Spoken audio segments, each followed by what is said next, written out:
Ward 44 में कांग्रेस की entry, Zaid Anwar का पावर शो, टीएमसी को दी सीधी चुनौती। कोलकाता के वार्ड नंबर 44 में कांग्रेस ने अपनी सियासी ताकत दिखाने की कोशिश की है। रत्तू सरकार लैंड में कांग्रेस के नए पार्टी ऑफिस का उद्घाटन किया गया। इस कार्यक्रम की अगुवाई कांग्रेस नेता जैद अनवर ने की, जहां कई बड़े नेता और सैकड़ों कार्यकर्ता मौजूद रहे। इस मौके पर कांग्रेस ने संगठन मजबूत करने के साथ साथ टीएमसी पर भी निशाना साधा। वार्ड नंबर 44 के रत्तू सरकार लैंड में कांग्रेस के नए ऑफिस का शुभारंभ किया गया। सेंट्रल कोलकाता कांग्रेस कमेटी के प्रेसिडेंट मानस सरकार ने रिबन काटकर ऑफिस का उद्घाटन किया। कार्यक्रम में कांग्रेस के कई वरिष्ठ नेता और स्थानीय कार्यकर्ता मौजूद रहे। पार्टी समर्थकों की अच्छी खासी भीड़ भी देखने को मिली, जिससे कांग्रेस ने अपनी बढ़ती पकड़ का संकेत बताया। उद्घाटन के बाद मानस सरकार ने कहा कि बंगाल में कांग्रेस लोगों की आवाज उठाने का काम कर रही है और जनता के मुद्दों को लेकर लगातार संघर्ष कर रही है। वहीं कांग्रेस नेता जैद अनवर ने टीएमसी और मुख्यमंत्री ममता बनर्जी पर हमला बोलते हुए कहा कि जनता से किए गए कई वादे पूरे नहीं हुए हैं। उन्होंने दावा किया कि लोग अब नए सियासी विकल्प की तलाश में हैं। कार्यक्रम के दौरान कई लोग कांग्रेस में शामिल हुए और पार्टी का झंडा थामा। पार्टी नेताओं ने नए सदस्यों का स्वागत करते हुए कहा कि इस संगठनों को और मजबूत बनाने जाएगा। जैद अनवर ने कहा कि ये ऑफिस सिर्फ राजनीति का केंद्र नहीं होगा, बल्कि यहाँ से सामाजिक सेवा और जन सहायता के काम भी किए जाएंगे। उन्होंने बताया कि जल्द ही एक स्पेशल हेल्प कैंप लगाया जाएगा, जहां जरूरतमंद लोगों को सहायता दी जाएगी। वार्ड नंबर 44 में कांग्रेस के नए ऑफिस के साथ पार्टी ने अपनी सियासी मौजूदगी का एक बड़ा संदेश दिया है। अब देखना होगा कि कांग्रेस की ये कोशिश बंगाल की सियासत में कितना असर। घर में पैदा हुआ और इसी घर में बड़ा हुआ। आज ये घर फिर मुझे टेक ऑफ, आप देखते हैं जब प्लेन उड़ता है ना, तो वो ज़मीन पे पहले होता है, बाद में जब उड़ता है। तो हमेशा जब भी मुझे टेक ऑफ करने के लिए जगह चाहिए तो मेरा घर हमेशा मेरा सपोर्ट किया, और आज भी अल्लाह का शुक्र है मेरे बाप का ये घर मुझे आज सपोर्ट किया टेक ऑफ करने के लिए। आज हमने छोटे सा आशियाना को पार्टी ऑफिस बनाया और खिदमत खल्क के लिए शक्ल पार्टी का हो, शक्ल पार्टी का हो, शक्ल मानस सरकार साहब का हो, शक्ल अजीज का हो, शक्ल सौरभदा का हो, शक्ल तपनदा का हो, शक्ल इकराम भाई का हो, सरफराज भाई का हो, अशफाक भाई का हो, और मेरे भाई चंद मुन्ना साहब का हो, जुनैद हसन का हो, अख्तर भाई का हो, लाडला का हो, तमाम के तमाम लोग, मामूनिदी, नाजिया, शालू, समीर भाई, ये तमाम के तमाम शक्ल हो। मगर हम लोग फलाई काम यहाँ से करना चाह रहे हैं और आप तमाम के व्यूअर को बताना चाहते हैं, खास करके वार्ड 44 के व्यूअर को, कि यहाँ से SIR का काम होगा गुज़िश्ता आफ्टर 2 डेज इंशाल्लाह। उसके बाद मुहर्रम के 3-4 दिन रुकेगा वो काम, इसलिए कि मुहर्रम का 9वीं या 10वीं में रुकेगा, मगर उससे पहले काम और उसके बाद फिर काम शुरू होगा। एक वक्त मुकर्रर किया जाएगा और अख्तर भाई और सादिक भाई, अब उनकी टीम निकलेगी, तमाम जगह जाके बोलेगी और आपको बताएगी। आप तमाम अपने डॉक्यूमेंट सही कराएं। जिसका नाम कटा है, जिसका नाम रुका गया है क्रिमिनल कोर्ट में, हमारे पास लॉयर है और आज हम लोगों का पूरा इंस्टीट्यूट में बात किया गया है।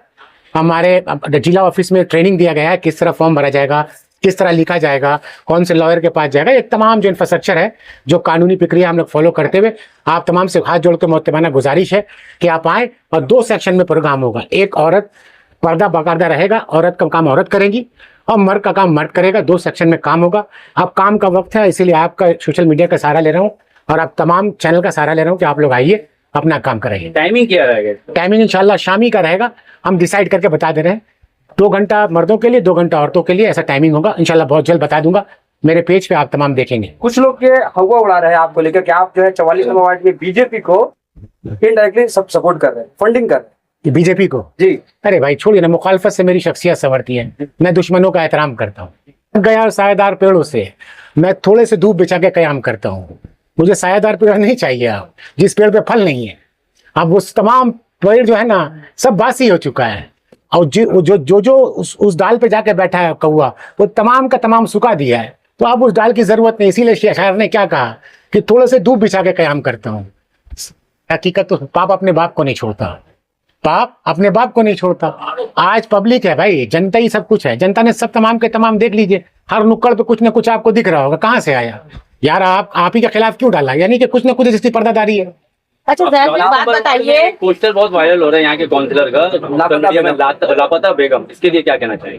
खोजिए कहाँ है, अगर लापता है तो खोजिए, लोग खोज रहे हैं, अब उसको लापता लफ्ज तो खराब नहीं है। अच्छा जैद एक बात बताइए, जहाँ देखिए मलाई वहीं बढ़ा दी कढ़ाई, ठीक है, जो मुकुटा पहने जो पलटी मार रहे हैं, ऐसे वफादार लोगों को क्या कीजिएगा? देखिए मौका पर हर टाइम रहते हैं, बात समझे ना। राज्यसभा यहाँ के मेंबर ऑफ पार्लियामेंट जो हैं, इससे पहले वो कैंडल मार्च क्या बोलते हैं मोमबत्ती छाप साहब से खड़े हुए थे, उससे पहले कांग्रेस में थे, अभी फिर यहाँ चले गए। तो ये कुछ नया नहीं है, अब उनकी जिंदगी का एक छोटा सा हिस्सा बचा है, अल्लाह उनको और जिंदगी दे, और 5 साल पॉलिटिक्स करेंगे। अगर इज्जत से वहीं रहते तो अच्छा रिटायरमेंट मिलता, आज एक जिल्लत का रिटायरमेंट मिलेगा। अच्छा जैद में कहीं ना कहीं आपको भी विदेशी नेता कहा जाता है कि आप विदेशी नेता हैं, विदेश से आते हैं, हाँ। फिर चले जाते हैं, तो ऐसे में अगर आपको 44 नंबर वार्ड से एज अ काउंसिलर का टिकट मिलता है तो क्या लगता है कि आप यहाँ पर आवाम के लिए काम कीजिएगा या विदेश में बैठ के रहिएगा? मेरा बिजनेस दुनिया में है, और हिजरत के लिए रसूलुल्लाह दुनिया एक शहर से दूसरे शहर में देते, जो हमारे नबी हैं, हिजरत के लिए मनाती नहीं है। कोई हराम है क्या? आप लंदन जा रहे हैं, अमेरिका जा रहे हैं, और से मेरे अल्लाह ने मुझे बनाया है, हम क्या, मेरे मुकद्दर में रोटी कौन लिखता है? अल्लाह लिखता है, मेरा यकीन क्यों? अब मेरे दांत में एक कीड़ा है, खाना मैं खाता हूँ, अल्लाह उसको रोजी देता है, खाना देता है। सोचिए अल्लाह क्या है, खाना मैं खा रहा हूँ, खाना इसको मिलता है, भूख मुझे लगा है मगर अल्लाह इसको खाना देता है, ये अल्लाह है। अब अल्लाह ने मेरे मुकद्दर में वहां रोटी लिखी है, आप जिम्मेदारी दीजिए। मैं वादा करता हूँ अपनी माँ को छोड़ के जा नहीं सकता, प्यार जो है बदल सकता है, माँ नहीं बदल सकती। मैंने इससे पहले भी कहा और आज भी कह रहा हूँ, बंद अल्फाज में मैं कह रहा हूँ, जिम्मेदारी दीजिए, बदल जाऊंगा इंशाल्लाह, यही रहूंगा। इलेक्शन में आपने पार्टी ऑफिस खोला, क्या इसको हम लोग जोड़ के देखें? इलेक्शन के लिए जैद अनवर ने पार्टी ऑफिस को ओपनिंग किया, फलाई काम के लिए सबसे इंपॉर्टेंट है। आप सोचिए हमारे कौम के 6000 लोगों का नाम कटा हुआ है, और ये बहुत जिम्मेदारी से, अगर मैं काबिल हूँ और मेरे साथ मानस सरकार है, शुभंकर सरकार है, काहे न राहुल गांधी है, काहे न मदद कर दें। पार्टी का झंडे उठाने तो पार्टी होता है, फलाई काम से ही पार्टी होता है। अब फलाई काम एक पॉलिटिक्स इस अंदाज से भी क्यों नहीं हो सकता? यही सिंपल है सवाल। लंदन में रहना इंपॉर्टेंट नहीं है, आप यहाँ के बच्चे नौकरी करते हैं अमेरिकन कंपनी के लिए है, तो वहां से पैसा कमा सकते हैं, तो वही मिजाज है, यहाँ रह के भी तो फलाई काम कर सकता है आदमी, करने वाला चीज करना पड़ता है। बकरीद के मौके पे जब रेड रोड में जब पुलिस ने नमाज पढ़ने नहीं दिया तो आप काफी सोशल मीडिया में एक्टिव थे, आवाज उठा रहे थे। अभी 1 हफ्ता के लिए रोड बंद कर दिया गया है योग दिवस के, अब क्या पता? मैंने गुज़िश्ता रात 62 नंबर वार्ड में कहा है, मैंने बाकायदा कहा है कि कानून अंधा हो गया है, और मैं बोलता हूँ नफरत के साथ भीड़ है, नारा है, शोर है। मैं बात करता हूँ अमन की, शांति की और इंसाफ की। तना हूँ, अकेला हूँ, हैरत की बात है। এতদিন বাদে এখানে একটা ব্লকের অফিস খোলা গেছে, আমরা সত্যি সবাই খুব খুশি হয়েছি। মানে এটা এবং অনেকগুলো লোকজন জয়েন করলো, সেটাও একটা খুশির জিনিস। 4 তারিখে কোন মানুষ কংগ্রেস পার্টির একটা বিকল্প হিসাবে দেখছিল, আর কি বলবেন? এই ঠিকই তো দেখছে, কংগ্রেস ছাড়া বিজেপির বিরুদ্ধে সারা ভারতবর্ষে লড়ার কেউ। রাহুল গান্ধীর যে ত্যাগ, 4000 কিলোমিটারের উপরে হাঁটা, এ যারা স্বাধীনতার আন্দোলনে ছিল না তারা এখন স্বাধীনতা শেখায়। তো যেভাবে দলগুলোকে ভেঙে দিচ্ছে বিভিন্ন রকম অগণতান্ত্রিক পদ্ধতিতে, মানুষের আস্থাকে নিয়ে কেউ ভোটে জিতছে, তাদেরকে নিয়ে ভয় দেখিয়ে চলে যাচ্ছে, কেউ ইচ্ছা করে চলে যাচ্ছে। তাদের বিরুদ্ধে, এই নোংরার বিরুদ্ধে কেউ যদি লড়াই করতে পারে, সেটা একমাত্র জাতীয় কংগ্রেস। টিএমসি পার্টি পুরো পশ্চিমবাংলায় চুরমার হয়ে গেছে, তো হবেই। বিজেপির নুন খেয়ে যারা দিন ধরে ছিল তারা থাকবে কি করে? যারা যারা বিজেপি সঙ্গ দিয়েছিল, বিজেপি শেষ করে। কেজরিওয়ালের অবস্থা দেখুন কি করেছে। ইন্ডিয়ান গঠবন্ধন কোনো ফিউচার দেখছেন আপনি? ডেফিনেটলি একটাই এখন ফিউচার, দ্যাট ইজ ইন্ডিয়া গঠবন্ধন। আবার একটা মার্কেটে খবর হচ্ছে যে মমতা ব্যানার্জি কি কংগ্রেসে আবার ফিরে আসছেন। আমাদের সভাপতি, রাজ্য সভাপতি শুভঙ্কর সরকার বলেছিল রাহুল গান্ধীকে প্রধানমন্ত্রী মেনে নিয়ে যদি উনি কংগ্রেসে জয়েন করতে চান তাহলে ওয়েলকাম। অভিষেক বন্দ্যোপাধ্যায়কে ডেলি ইডি সিবিআই সামনে জেরা করতে হচ্ছে। ওরকম কাজ করলে তো যারা করবেই, যে যেমনি কই আমাদের কংগ্রেসের লোকেদের তো ডাকছে না, ডিম ছুটছে না। আন্ডার থেরাপি, এটা পশ্চিমবাংলার নতুন একটা আমরা রিপ দেখছি, কি বলবেন? I think this is not fair. বাংলার গণতন্ত্র এই ধরনের ছিল না। আইনের পথে চললে কেউ নোংরামো করলে তার বিরুদ্ধে বিচার হবে। What is this? যাকে তাকে ডিম মেরে দেওয়া, বাংলার সভ্যতায়, বাংলার কালচারে এসব ছিল না। डीम थेरेपी को अनफेयर बोल रहे हैं, लेकिन जब कानून ये कहता है कि कोई भी आदमी जब अरेस्ट होता है वो अक्यूज है, क्रिमिनल नहीं, लेकिन पश्चिम बंगाल में पुलिस ऐसे लोगों को आपट पहना के डोरी दे के घुमा रही है, इस पर क्या कहेंगे? मैं इसका खिलाफ है, सही नहीं है। हाईकोर्ट तो राय भी दिया है। एक बात सुनिए, ये जो चल रहा है ना बंगाल पे, ये सरकार तो आज नो काल नहीं रहेगा, लेकिन ये जो कल्चर घुसा दे रहा है ना, ये रह जाएगा। हम लोग का एक कॉस्मोपॉलिटन स्टेट है, हिंदू मुस्लिम भाई भाई सब एक साथ चलते हैं। ये बहुत बुरा हो रहा है, ठीक नहीं हो रहा है। अभी आपने कहा हिंदू मुस्लिम भाई भाई, लेकिन बीजेपी और शुभेंदु अधिकारी बार बार बोलते हैं हिंदू हिंदू भाई भाई। वो उसका सोच है, कांग्रेस का सोच नहीं है ये। कांग्रेस का सोच हिंदू मुस्लिम सिख ईसाई भाई भाई। अच्छा, ये लोग को कैसे पता चलेगा? जो लोग स्वाधीनता आंदोलन में थे नहीं, जिसका लीडर सावरकर ब्रिटिश के साथ क्षमा मांगे थे, तो ये लोग को क्या ऐसा आइडिया हुआ? चोर है, जुमलाबाज है। 200 यूनिट विद्युत मिला आप लोग को फ्री में? मिला? बोले थे ना ये जुमला 200 यूनिट।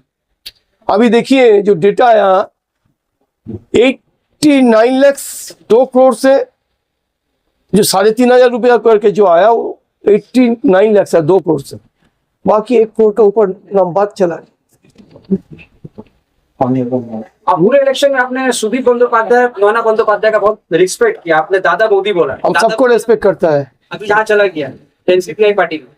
हम सबको रेस्पेक्ट करते हैं। वो मेरा गुजर है, आज भी रेस्पेक्ट उतना है, लेकिन ये लोग इतना नीच में ना उतर जाएगा पता नहीं कहाँ एनसीपी है। ये लोग सब ब्रिटिश का, जैसे सावरकर दलाली किया था, ये लोग भी बीजेपी का दलाली कर रहे हैं। देखिए ये भाजपा का जो मुर्दा है 363 एमपी का, तो जैसे भी तो तैसे भी लेने चाहिए। लेकिन राहुल गांधी का जो सोच है, कांग्रेस का जो लड़ाई है, हम लोग भी मरते दम तक इसका खिलाफ लड़ेगा। और ये लोग काल, ये लोग भी बीजेपी अगर 360 हो जाएगा वो लोग का, जो नहीं होने का चांस है, ये लोग कभी कहां पे घुसा देगा। जैसे ममता बनर्जी के साथ रिलेशन था, अभी दिखाई नहीं दे रहा है, उसके हालत ये लोग का होगा। 6 महीने के अंदर कॉर्पोरेशन का इलेक्शन है, 44 नंबर वार्ड से क्या जैद अनवर फिर से आपका कैंडिडेट बनेंगे? ये तो बोल नहीं पाएगा। कांग्रेस पार्टी इतना आंचलिक पार्टी नहीं है। 5 सालों से वार्ड में एक्टिव है, सक्रिय है। अगर 5 साल वार्ड में सक्रिय है, हम लोग का स्क्रीनिंग कमेटी में जाएगा, उसका काम जाएगा। आपको क्या लगता है, आप सेंट्रल कोलकाता के प्रेसिडेंट हैं? ऐसा बात हमसे मुंह से नहीं आया। और एक भाई है मेरा, सब बोलता है उसका भी टिकट नहीं मिलेगा। हम बोलता है तो पार्टी सोचेगा। एक और जीतेश है 63 का, और भी एक उम्मीदवार है, उसको भी टिकट मिलना चाहिए, सब बोल रहा है। लेकिन हम लोग सब बैठ के तैयार करते हैं। बहुत बहुत मुबारकबाद है जैद भाई को, जिस तरीके से ये मेहनत कर रहे हैं 44 नंबर वार्ड में। हम दुआ करते हैं कि यहाँ की जनता और यहाँ के लोग इनके साथ उसी तरीके से खड़े हों जैसे ये यहाँ की जनता के साथ खड़े हैं। आज कांग्रेस पार्टी का यहाँ ऑफिस ओपनिंग किया गया सिर्फ इसलिए कि लोग जिस तरीके का तृणमूल कांग्रेस के नेताओं ने इन लोगों को धोखा दिया है। अब वक्त की ज़रूरत है कांग्रेस, और कांग्रेस का पार्टी ऑफिस इन्होंने खोलकर ये साबित किया यहाँ के लोगों को कि आपको जिस वक्त भी ज़रूरत पड़े 44 नंबर वार्ड के लोगों को, इस ऑफिस में आप आए, ज़रूर आपको यहाँ पर हर तरीके की मदद की जाएगी। यहाँ से एसआईआर के लिए भी प्रोग्राम चल रहा है। एसआईआर तो देखिए आप, एसआईआर तो अभी वक्त की ज़रूरत है, वो कर रहे हैं, लेकिन सिर्फ एसआईआर नहीं, 44 नंबर वार्ड की जनता को जिस तरीके की भी ज़रूरत पड़ेगी, जैद अनवर साहब यहाँ खड़े हैं और आपको हर वक्त आपके साथ वो मिलेंगे। आप एसआईआर का मुद्दा हो, वोटर आईडी का मुद्दा हो, या कोई हॉस्पिटल का मुद्दा हो, कोई मुसीबत का मुद्दा हो, जैद अनवर साहब आपके साथ खड़े। 4 तारीख के बाद, 4 मई के बाद में बंगाल में बहुत जोर से एक थेरेपी दिखाई जा रहा है, इसके लिए क्या कहना चाहिए? देखिए जिस तरीके की मानसिकता होती है उस तरीके का थेरेपी होता है। बीजेपी के लोगों के सड़े हुए अंडा की मानसिकता है, इसलिए वो वैसा थेरेपी कर रहे हैं। बीजेपी की मानसिकता को आप क्या कह सकते हैं? पूरे देश में उन्होंने गंदगी फैला के रखी है। लास्ट में आज़ादी के बाद पहली बार बंगाल में उनको सरकार बनाने का मौका मिला, और आते ही वो सड़ा हुआ अंडा का मानसिकता यहाँ पर फैलाने का काम कर रहे हैं। ये निंदनीय है। जनता को मैंडेट को सम्मान करना चाहिए। आज ऑपोजिशन में कोई भी पार्टी रहे, उसका सम्मान होना चाहिए। ये हमेशा कांग्रेस पार्टी रही, भारतीय जनता पार्टी अटल जी के टाइम में रही, सीपीएम रहा, ये हमेशा ऑपोजिशन के लीडर को सम्मान दिया गया था। लेकिन ये जो सम्मान को तोड़ने का काम कर रहे हैं, इस तरीके से ये इनके लिए घातक है। ये जरूरी नहीं है कि ये हमेशा जनता ये बंगाल में बने रहेंगे, इनकी भी सरकारें जाएंगी, और जब इनकी सरकारें जाएंगी तो फिर यहाँ की जनता इनके साथ क्या सलूक करेगी ये बेहतर यही लोग जानते हैं। सरफराज एक बात बताइए, कहीं पर ऑफिस खोल रहे हैं, कांग्रेस का नगर उद्घाटन हो रहा है, लोग ज्वाइनिंग कर रहे हैं, ये शायद अब काम स्टार्ट हो रहा है, तो क्या लगता है कि कहीं ना कहीं कांग्रेस अपना झंडा गाड़ने की कोशिश कर रही है या सामने नेताओं को देखते हुए अपना वोट बैंक की तैयारी कर रही है? देखिए, कांग्रेस को झंडा गाड़ने का जरूरत नहीं है, लोग कांग्रेस की तरफ खुद चल कर आ रहे हैं, क्योंकि लोग धोखा खाएं तृणमूल कांग्रेस के लोगों से। जिस तरीके से यहाँ के मौजूदा जो विधायक है नैना बंदोपाध्याय, या यहाँ के जो सांसद है सुदीप जी, या यहाँ के काउंसिलर है रेहाना जी, ये सारे लोग आज लापता है। आज जनता को बेहाल छोड़कर ये लोग भाग गए। तो जनता के का जो उम्मीद है, जनता का जो भरोसा है वो राहुल गांधी के ऊपर है, और राहुल गांधी जी के छवि को देखकर सारे लोग जो है आज कांग्रेस पार्टी की तरफ से जुड़ रहे हैं। तो हम लोग तो राहुल गांधी के सिपाही हैं, हम लोगों का सेवा करना चाहते हैं, इसलिए कांग्रेस पार्टी का ऑफिस खोल के यहाँ बैठे कि आप आइए, आपको यहाँ से धोखा नहीं मिलेगा, ये गारंटी आपको जरूर मिल सकता है। बस अब एक और सवाल है मेरा, शुभेंदु अधिकारी यहाँ के चीफ मिनिस्टर, उन्होंने कल सुभाष चंद्र बोस को खुशी को चुन के ये कहा कि अब जो है आने वाले दिसंबर में बीजेपी का मेला रहेगा, इस पर क्या कहना है? देखिए, सुभाष चंद्र बोस जी के एक बहुत बड़ी एक शख्सियत जिसको पूरा हिंदुस्तान सलाम करता है। सुभाष चंद्र बोस जी ने नारा दिया था कि तुम मुझे खून दो मैं तुम्हें आज़ादी दूंगा, और वो नारा अपने आज़ाद हिंद फौज को दिया था, जिस फौज में हिंदू और मुसलमान दोनों मौजूद थे। जिस राज्य का मुख्यमंत्री ये कहता है कि रेड रोज में, या उसके मंत्री ये कहते हैं कि रेड रोज में नमाज का यहाँ नहीं होगा, पाकिस्तान और ये जगह जाके वहाँ पढ़ो, यहाँ योगा होगा। हम ये मुतालबा करते हैं यहाँ की सरकार से कि जिस तरीके से आप रोड ब्लॉकेज के नाम पर एक ध्रुवीकरण करना चाहते हैं हिंदू मुसलमान के बीच में, ये सरकार कभी ऐसा आपको नहीं करना चाहिए था। आपने कहा कि रास्ता जाम करके कोई चीज़ नहीं होगा। हाँ, रास्ता जाम करके आप भी योगा मत कीजिए, मैदान में कीजिए। ब्रिगेड तो इतना बड़ा मैदान है, ईडन गार्डन इतना बड़ा तो आपका स्टेडियम है, अब वहाँ कीजिए। रोड क्यों ब्लॉक कर रहे हैं? धर्म के नाम पर राजनीति करना बंद कर दीजिए, क्योंकि पूरे हिंदुस्तान की जनता अब समझ गई है कि बीजेपी धर्म के नाम पर सिर्फ हिंदुस्तान में चूरन बेच रही है। जिस तरीके का चूरन दरभंगा के लोगों को बेचा गया एम्स के नाम पर, आज बंगाल के लोगों को भी 3,000 रुपए के नाम पर, 200 यूनिट के नाम पर जो चूरन बेचा गया है, वो चूरन आप मत बेचिए, आप काम करके दिखाइए। हिंदू मुसलमान की राजनीति ज्यादा दिन तक नहीं चलने वाली। आपकी राजनीति बंगाल में भी अब उसी तरीके से खत्म होगी जिस तरीके से आप पूरे हिंदुस्तान में खत्म होने जा रहे हैं। आज याद रखिएगा, 2029 में हिंदुस्तान का प्रधानमंत्री राहुल गांधी बनने जा रहे हैं। बहुत खुशी महसूस हो रहा है और बहुत बहुत मुबारकबाद मैं दे रहा हूँ गवर्नर साहब को।